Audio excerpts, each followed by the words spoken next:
Selamat pagi Indonesia.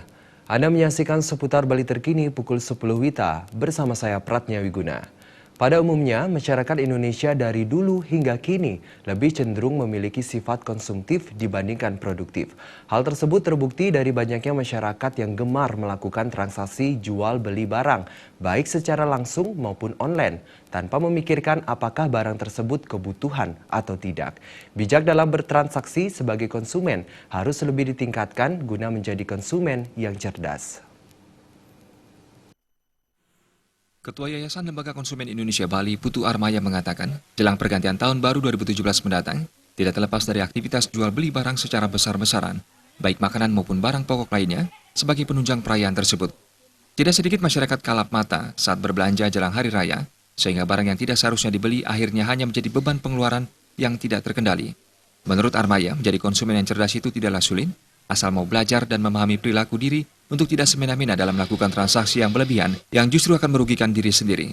Selain itu, menjadi konsumen yang cerdas dapat dimulai dari lingkungan keluarga dengan cara teliti dalam membeli, apalagi saat adanya diskon maupun promo.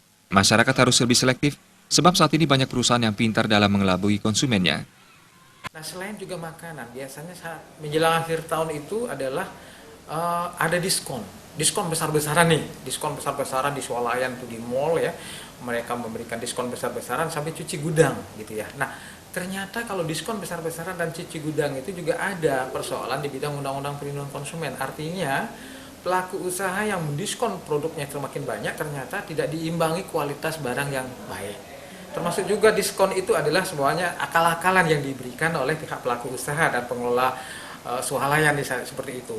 Jadi barangnya dinaikkan terlebih dahulu, kemudian baru didiskon. Nah, setelah kami mengetahui hal-hal itu, ini sama saja sebenarnya tidak ada diskon seperti itu.